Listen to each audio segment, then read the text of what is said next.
What's up, y'all? J. Roos Theory. Make sure you hit the like button, comment, share, subscribe, and all that good stuff. If you want to donate to the page, my Cash App is JRoos33. Thanks for watching. On with the business. I'm watching IFL TV, Tyson Fury.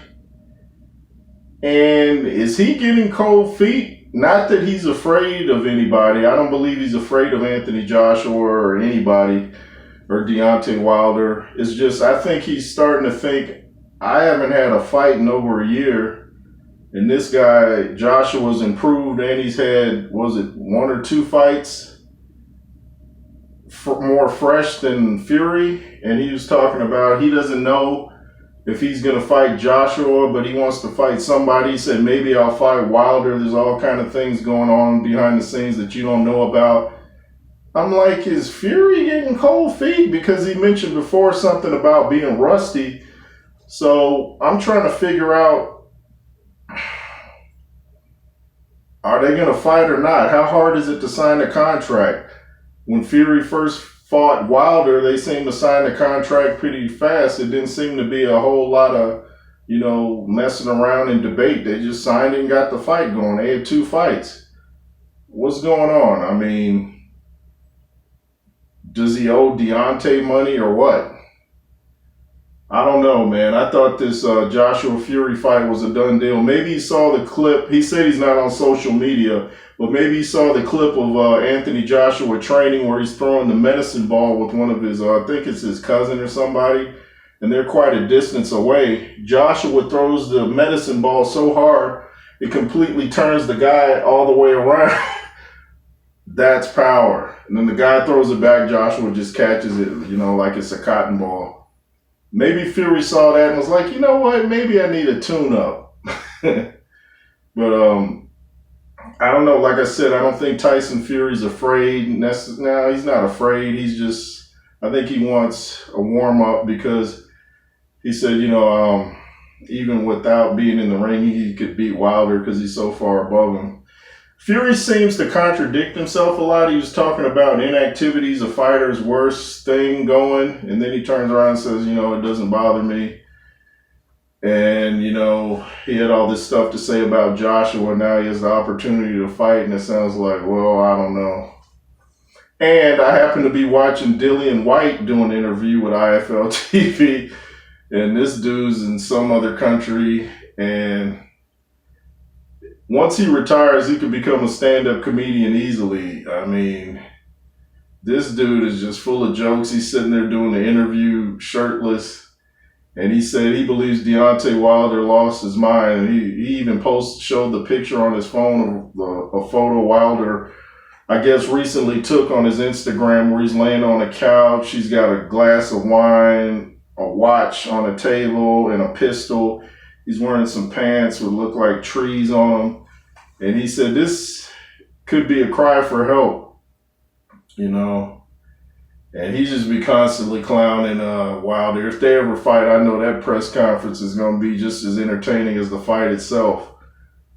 It's just a lot going on in the heavyweight division. It's a lot going on in boxing,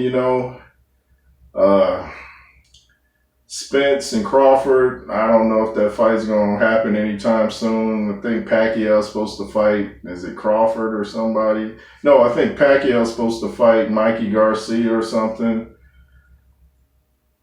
Billy Joe Saunders versus Canelo.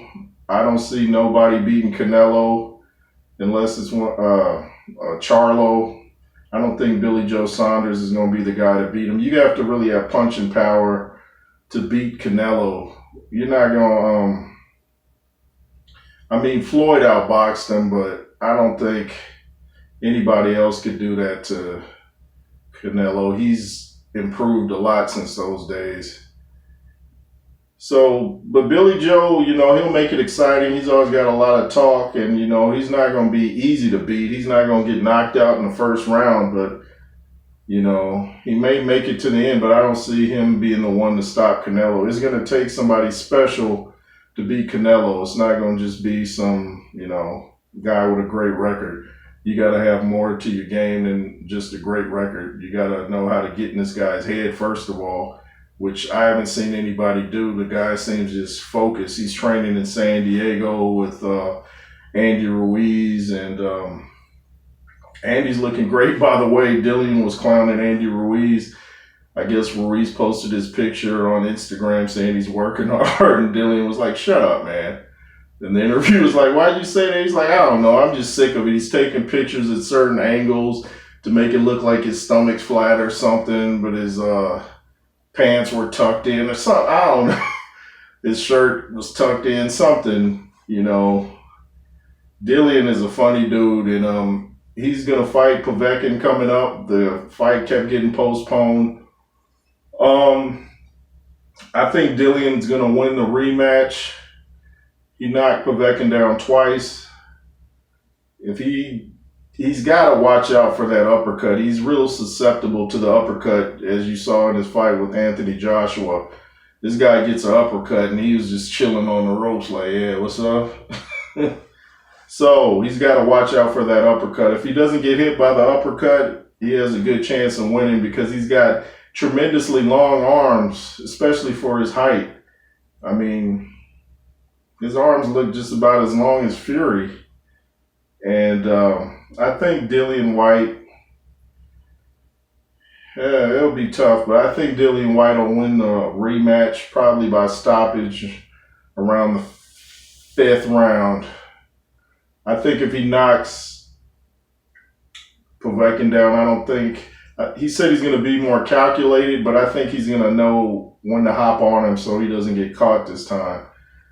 So let me know what you guys think of the Billy Joe Saunders Canelo fight, what you think of Deontay Wilder's antics, you know, him laying on the couch with a pistol out. I'm like, oh, and then his caption under, I went to Instagram to check out the photo for myself, and it said something about people say life ain't expletive, but a king like him is still rich. I guess that was a subliminal shot at his former trainer, Mark Breland, because he's trying to imply before in the interview that Mark Breland doesn't have any money and all that. I'm like, man, that's low. You going after a guy that helped you, you know, or was with you. I don't know if he helped you because he didn't seem to teach you much, but he helped you your whole career. Now you're going to keep taking shots at such a classy guy that pretty much the whole boxing community respects. Only Wilder fanboys keep going at him because, you know, they got nothing better to do. And they don't understand boxing. They're just loyal to Wilder no matter what he does. Wilder could go outside and slap him and they'd be cool with it. Anyway, this is the J. Roos Theory. Let me know what you think is going on in the boxing landscape. There's been some delays in the Usyk Joe Joyce fight. And, oh yeah. Who is that just brought in?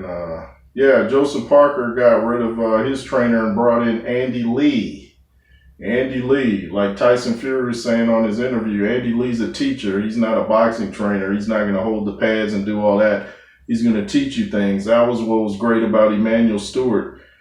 But he was a boxing trainer and a teacher. He'd get in the ring, hold the mitts, exercise with you, give you a game plan and everything. Andy Lee, you know, he spent some time at the Kronk, and I think it's a good fit for Joseph Parker. Joseph Parker just has to be rewired.